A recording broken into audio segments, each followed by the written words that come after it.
बच्चों, आज हम आपको इतिहास के बारे में जानकारी देंगे। कक्षा 8 के सिलेबस में आता है हमारा इतिहास और नागरिक शास्त्र जीवन थर्ड। जब हम इस चैप्टर को देखते हैं, इतिहास हमें सबसे पहले ये पता होना चाहिए कि इतिहास क्या चीज़ होती है, जिसमें हम पुरानी घटनाओं का अध्ययन करते हैं, उसे इतिहास कहते हैं। जैसे कि आपके सिलेबस में है नागरिक जीवन। नागरिक जीवन से पहले कुछ अधिकार हमें दिए हुए हैं, लेकिन उन अधिकार से पहले हमें कुछ कर्तव्यों का निर्वहन करना होता है। उन्हीं कर्तव्यों में हमारे आते हैं भारत के संविधान के अंदर मूल कर्तव्य। मूल कर्तव्यों की संख्या पहले 10 थी, लेकिन बाद में बढ़ा करके उनको 11 कर दिया गया।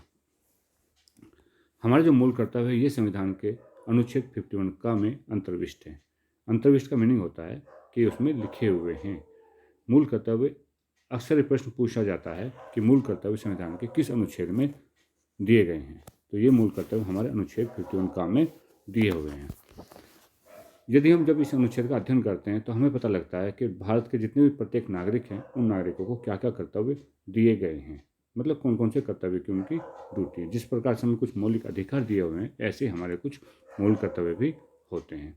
सबसे पहला मूल कर्तव्य है संविधान का पालन करें, उसके आदर्शों, संस्थाओं, राष्ट्रध्वज और राष्ट्रगान का आदर करें।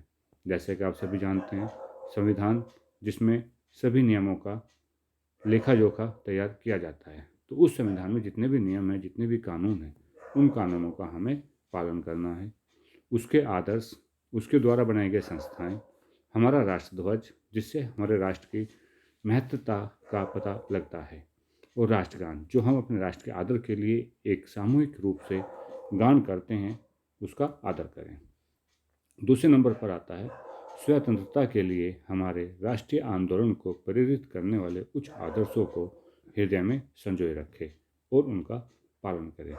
कुछ आदर्शों की बात जब हम करते हैं तो जिन लोगों ने बलिदान दिया है, जो हमारे राष्ट्र को स्वतंत्र करने के लिए, आज़ाद करने के लिए शहीद हुए हैं, वो उन्होंने जिन आदर्शों पर कार्य किया है, उन आदर्शों को हम भी अपने हृदय में संजोए रखें। मीन्स हम अपने राष्ट्र के लिए बलिदान होने से पीछे ना हटें। थर्ड आता है भारत की प्रभुता, एकता और अखंडता की रक्षा करें और उसे अक्षुण्ण रखें। भारत की प्रभुता, भारत एक प्रभुत्व संपन्न शक्तिशाली राष्ट्र है।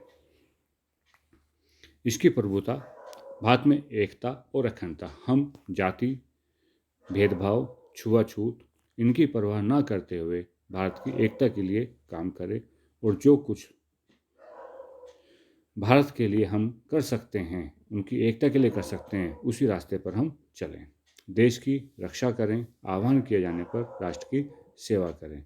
जैसे कि आप सबको पता है, हर देश की एक सीमा होती है। सीमा की रक्षा करने के लिए फौज और देश के अंदर की रक्षा करने के लिए पुलिस को ड्यूटी पर लगाया जाता है, लेकिन यह हर नागरिक का कर्तव्य है कि वो अपने देश की रक्षा करें और कभी भी संकट आने पर, आपातकाल होने पर वो अपने राष्ट्र की सेवा करें। नेक्स्ट आता है भारत के सभी लोगों में समरसता और समान भातृत्व की भावना का निर्माण करें, जो धर्म, भाषा, प्रदेश या वर्ग पर आधारित सभी भेदभाव से परे हो। ऐसी प्रथाओं का त्याग करें जो स्त्रियों के सम्मान के विरुद्ध हो। हम सभी नागरिकों का सबसे महत्वपूर्ण कर्तव्य है कि हम जितने भी लोग भारत में रहते हैं, वो सब एक भाईचारे से रहे। वो सभी धर्मों को का आदर करें, जिससे धर्म के आधार पर भेदभाव ना हो, और ऐसी प्रथाओं का त्याग करें, ऐसी प्रथाओं को छोड़ दें, ऐसी परंपराओं को छोड़ दें जिसमें स्त्रियों का सम्मान ना होता हो।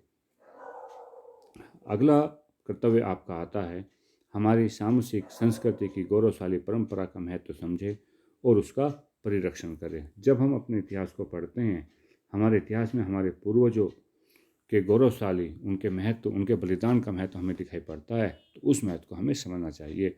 अपने बड़े बुजुर्गों से, अपने दादा से, अपनी दादी से वे कहानियाँ सुननी चाहिए जिनमें हमें अपने वंश का, अपनी परंपराओं का ज्ञान होता हो, और हम उनकी रक्षा करें। अगला आता है प्राकृतिक पर्यावरण, जिसके अंतर्गत वन, झील, नदी, वन्य जीव आदि हैं। इनकी रक्षा करें, उसका संवर्धन करें और प्राणी मात्र के प्रति दया भाव रखें। जैसा कि आप सभी जानते हैं, पर्यावरण को संतुलन होना बहुत ज़रूरी है। इस संतुलन के अंतर्गत वन, झील, नदी, वन्यजीव सभी आते हैं। इनमें से किसी एक का भी नष्ट हो जाना पर्यावरण के लिए अनुकूल नहीं होगा।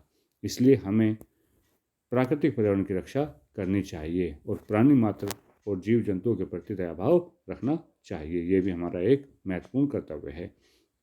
अगला कर्तव्य आता है वैज्ञानिक दृष्टिकोण, मानववाद और ज्ञानार्जन तथा सुधार की भावना का विकास करें। अपने देश को उन्नति के पथ पर ले जाने के लिए हमारा जो दृष्टिकोण है, हमारे जो विचार हैं, वो हमेशा उत्तम होने चाहिए। हमें तकनीकी ज्ञान की खोज करनी चाहिए जिससे हम अपने देश में और भी विकास कर सकें।